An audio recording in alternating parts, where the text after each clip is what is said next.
We're in today with the HD 7790. This is a 2013 video card with 896 shaders. It's got 1 gig of VRAM GDDR5 running at 1075 MHz on the core clock and 1600 MHz on the memory clock. 128 bits bus width, DirectX 12, and today we're gonna pair it up with this E5 2699 V4 with 22 cores and 22 threads. I think this is a fantastic video card considering the age, but the best thing we can do, jump in a couple of games and see how it holds. Let's go. Fortnite apparently on 720p with this video card is doing a fantastic job.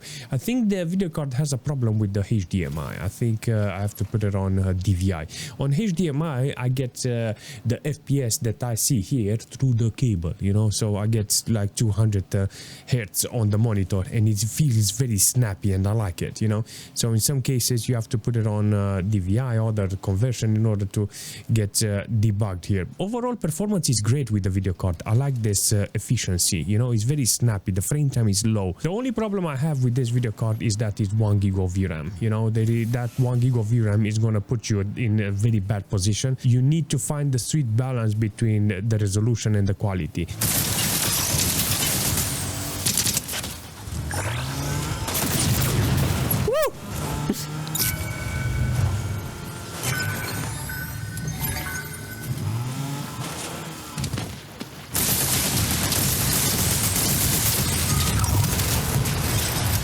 This is the only guy.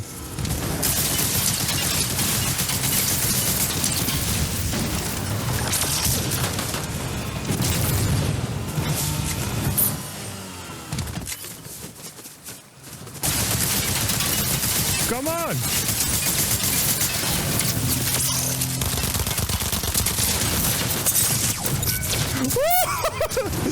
Shit.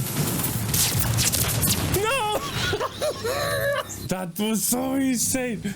Good job, bro. Hear me out. This is the most important thing I want to test out today because on the GPU-Z it said that it's got DirectX 12. That's it. I didn't want to say nothing. I just wanted to see if the game starts. I put everything on lowest, even the desktop resolution on 800 by 600. I think it's gonna crash here, but you can actually see, yeah, it doesn't work. I managed to start Starfield with this 2013 video card. It's got 1 gig of VRAM memory, you know, and it's got 120 ms, 130, 49 degrees. Actually interesting that the temperature is still there, you know. 208 watts, 11, 10. Look at that, 210 watts consumption, 953 megabytes of VRAM utilized. I don't care about the FPS. I don't care about nothing. I just wanted to see how much VRAM and temperature this video card is going to get, how much wattage is going to take. For my surprise, yeah, look at the amount of system RAM is taking. 22 gig of system RAM. I don't want to move super fast because everything is activated. FSR, frame generation, 50% render scale. This is the lowest ever. You understand? It's not possible to go lower than this. It's crashing. In Dota 2 with 720p with maximum details, you can actually see there is a chance to actually play the game properly. I got 250 watts consumption from the whole computer. You can actually see the quality here with 720p. It's fantastic, even though it's got under 100 FPS. It looks fantastic, it runs fantastic, so there is nothing to complain here. Look at this. In a fight, still stays over 60 FPS with maximum details, maximum VRAM utilization, and 64 degrees when you're in a fight with maximum load on the video card's core. This is what you need from a video card like this. Even though it's got 1 gig of VRAM, you can actually see it's holding that 60 FPS in the team fight. On the system side, I got 11.3 gig of system RAM used. The whole computer is doing a fantastic job with 250 watts consumption. So it's not bad, it's not good, you know, at the same time. It's like a medium sized computer. Look at this, the amount of performance it's offering in this case.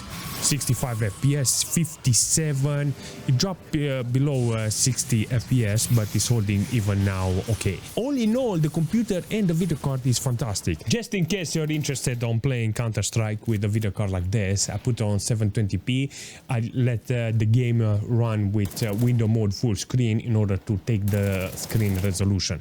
That is 720p. In this case, I put lowest details, fidelity, all the charades, you know, when it comes to performance mode in order to try to push as many FPS as possible into the game, you know, because there is ups and downs, and the average on minimal, it's with spikes. You can actually see the spikes and it's dropping below playable FPS. It's horrible, so ideal will be to go on the lowest resolution to get the best FPS ever. In this case, you can see that the GPU is doing a fantastic job, even though it's on 100% load with 58 degrees, 59, keep going up on around 60 with 100% fan speed.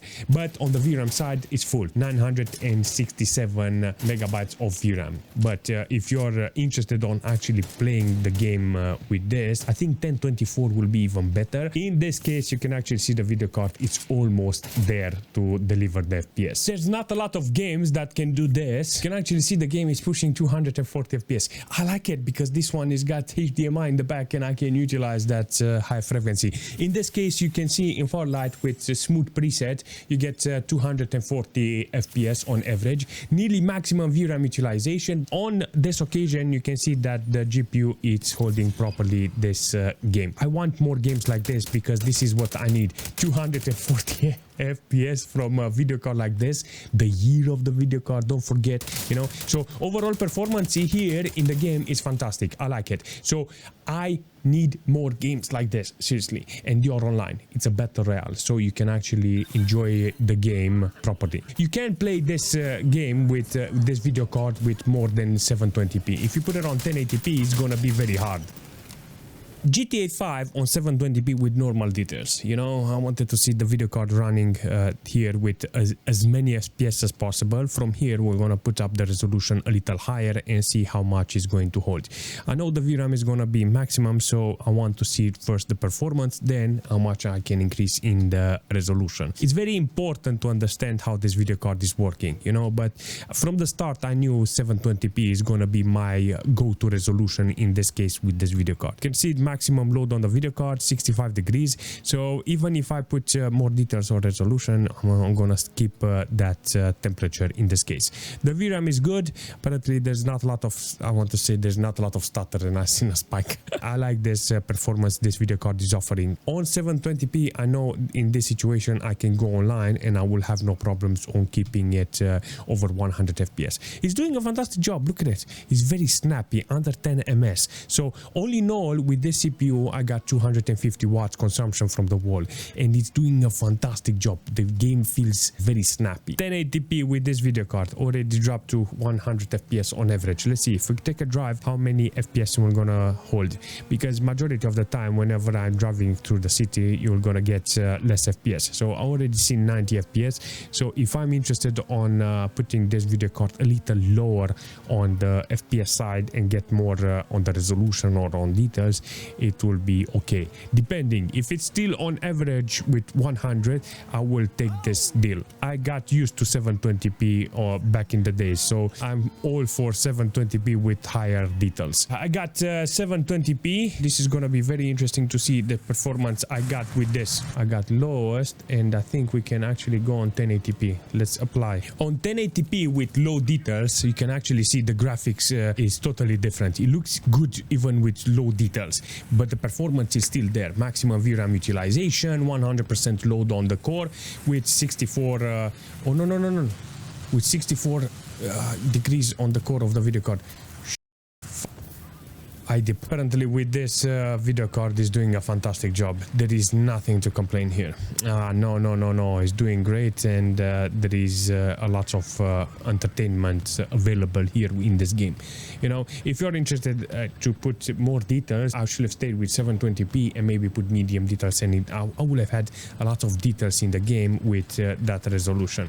Do I want more details or do I want more FPS? Because you can actually see in this situation, I really like the FPS, you know, so I don't want to trade it off. Seriously, I don't want to trade the FPS for quality. This is a very interesting performance in PUBG with 1080p 100% render scale with very low quality. I mean, it's working with 1080p, but ideal will be to have lower resolution to get more FPS. Depends on you. In this case, you can see the VRAM is at maximum, the core is at maximum, 65 degrees. The whole video card it's stressed, you know, because it's barely holding 60 FPS, since sometimes it's dropping below 60 60 fps, but in some situation it's not very playable. I think that if you're alone on the hill somewhere, you're gonna get 60 fps, but the moment you're going through the buildings, people and stuff like that, it's gonna be very hard on the whole thing. So 720p with 90% render scale. I want the frame time to be around 10 or drop it below. What's that? The sandstorm is coming. Hide in the building, Daniel. On 720p with 90% render scale, managed to put the FPS around 670 FPS average. You know, it's dropping below sometimes, but I want the average to be as high as possible. You know, it's sometimes when you're looking at the building on the side, something like that, you see it's dropping to 60. It's not okay. You know, I want as many FPS as possible. I will call this video card a blast from the past with 1 gig of VRAM, because it's a fantastic video card with 1 gig of VRAM. The core is awesome, the memory frequency is awesome, it's got lots of shaders, DirectX 12 support that I cannot use. All in all, this is a good video card from Sapphire. There's a lot of people who are looking for video cards like 1050 that is got 2 gig of VRAM, DirectX 12, or video cards that doesn't require external power supply. There's a lot of them that you can put in a similar position. I like this one because I got it cheap. This is the only reason I'm recommending it, that if you can manage to find a video card like this cheap, it's worth it, you know, because then you can keep it and have something as a backup. Imagine building a retro machine with the old operating system with this video card. You know that with old games you don't need 1 gig of VRAM, you need like 500, 600 or 700 megabytes of VRAM for all games. Imagine this core on this frequency, how it's gonna run those older games from 2013 or older. This video card would be awesome, seriously. The only requirement for this video card is it needs to be cheap. That's it, because there's a lot of alternatives there for this type of performance. If you have any suggestion for the video card or for the system, leave a comment and I will see you very soon.